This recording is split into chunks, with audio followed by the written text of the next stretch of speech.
se epsilon for maior do que epsilon 2. E que linha muda de sinal se epsilon 1 for menor do que epsilon 2.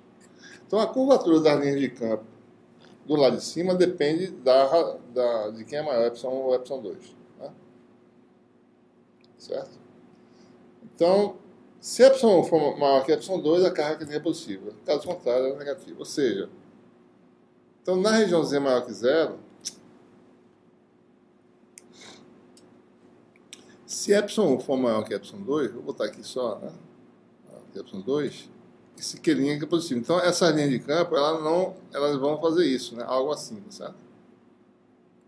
Se repelindo essa carga, né? As duas cargas positivas, certo? Tá? E por outro lado, se epsilon 1 for menor do que epsilon 2, Q' é negativo. Então, na interface, né, essas cargas produziriam um puxamento das linhas, né? Certo? Essa carga tende a vir para essa carga Q' aqui. Mas só que essa linha de campo só vale do lado de cima, certo?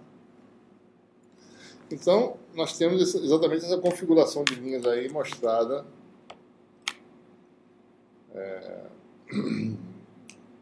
nessas figuras, né? Se epsilon é maior que epsilon 2, agora botando as linhas de campo em cima e embaixo, né? Certo? Quer dizer, Q' é positivo, né? Então as linhas, aliás, está ao contrário do que eu falei, né? Eu falei tudo ao contrário, pessoal. Acho que eu fiz ao contrário aqui. Q' não é positivo, né? Porque epsilon 1 maior do que epsilon 2, epsilon 1, 2 é maior do que 1. Então, invertam o que eu disse, certo? Maior do que 0, né? Então, isso aqui daria negativo, né? Então, é só trocar o argumento, né? Então, isso aqui está errado, né? Q' é negativo quando epsilon 1 maior do que epsilon 2. Então, há uma aproximação de linhas, né? Atração de linhas lá de cima. E como eu falei, né? Aqui fora a linha é como se fosse uma linha radial partindo dessa carga Q2 linhas que está aqui. Para quem está do lado de cá, é uma carga Q2 linhas. Então, isso aqui é o prolongamento, né? Da linha radial, né? Certo? É como se ela prolongasse para dar na carga Q2 linha lá em cima. Então, essa é a configuração de linhas se epsilon é maior que epsilon 2, e por outro lado, se epsilon for menor que epsilon 2, a repulsão, né? Se o potencial em cima é devido a Q e Q', que agora é positivo, tá certo? Então, a repulsão, e o potencial do lado de cá é devido à carga Q2' nesse ponto, que continua sendo uma linha radial que, se prolongada, vai terminar na carga Q2', né? Como ele está mostrando aqui. Então, essa é a configuração de linhas para problema de uma carga numa região na interface entre dois elétricos. E com esse problema você pode então resolver qualquer problema de qualquer distribuição de carga em regiões dielétricas, né? Basta fazer superposição, certo? Muito bem.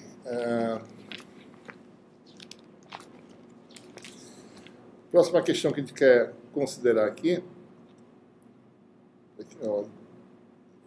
é a questão da energia, né? Em meios materiais, certo?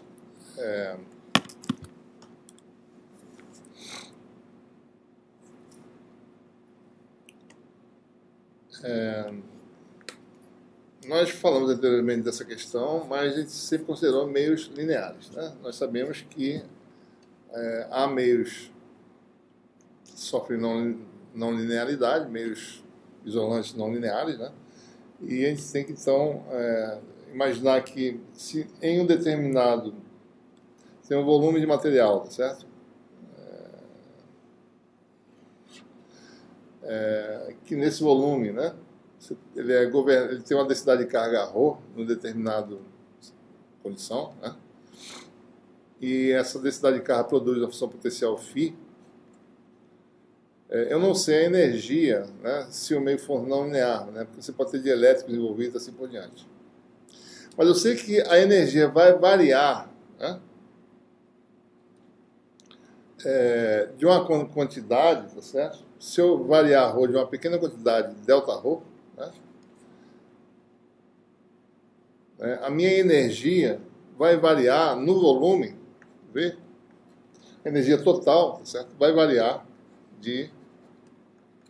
ou seja, vai se somar todas as variações de energia em todos os elementos de volume, isso aqui daria integral de volume, né, de φ Δρ. Né? Essa seria a variação de energia. Né? Apesar de não saber a energia exatamente, mas eu posso dizer que a energia varia, né? Um pequeno incremento Δρ, tá certo? Vai me produzir um incremento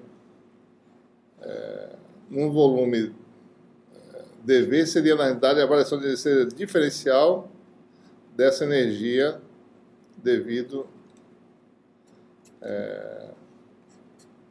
a um incremento Δρ, né? Na densidade de carga, certo? Ou seja, então a expressão geral para a energia potencial de uma distribuição de carga em qualquer que seja o meio seria a integral, né? Se ρ varia do seu... Supõe que inicialmente não existe a carga, então você varia a carga ρ variando do valor inicial 0 até o valor final ρf, né? Então a gente tem que integrar, certo? Essa expressão original aqui, certo? Então a energia vai ser W, né? Integral de volume, tá certo? E a integral 0 a ρf de φ Δρ. Então a gente precisa saber de que forma φ varia com ρ, né? Então, se o sistema for linear, né, então a gente vai ter uma simplificação dessa expressão, né? A gente vai, na realidade, recair na expressão que nós derivamos anteriormente. Se o meio é linear, né, então, se uma densidade de carga ρ me produz um potencial φ, né, e se eu multiplicar essa densidade por um fator de escala U, né, equação de Poisson, né, em ρ sub epsilon, digamos assim, né?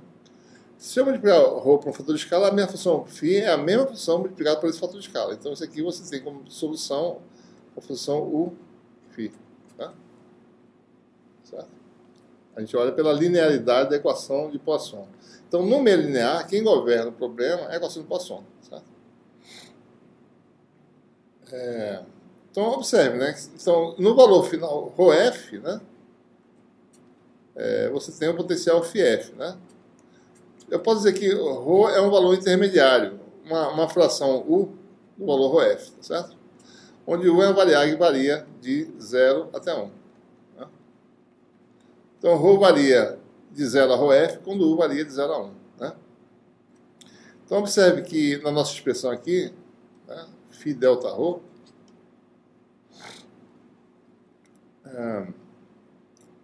pode ser escrito assim, né? Φ Δρ é igual a φ diferencial de ρ, é uma fração U, que é um número entre 0 e 1 de ρf. ρf é uma constante, né? Esse aqui vai ser φ ρf ΔU. Por outro lado, φ é uma fração U, né, do valor final φf, certo? Então, estabelecendo esse valor final da distribuição de carga, você tem o valor final do potencial φf. Ou seja, φ Δρ pode ser escrito como o valor final ρf, o valor final da distribuição de potencial, vezes U ΔU.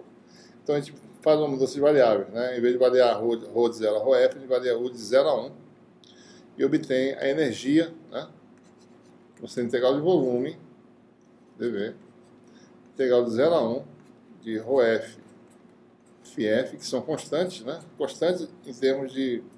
São variáveis que variam com as coordenadas, mas não com a variável U mais, né? ρf e φf são independentes de U. E aqui você tem o ΔU. Então, isso aqui vai dar a integral no volume de ρf, φf, dV, integral de 0 a 1, integral de volume, né?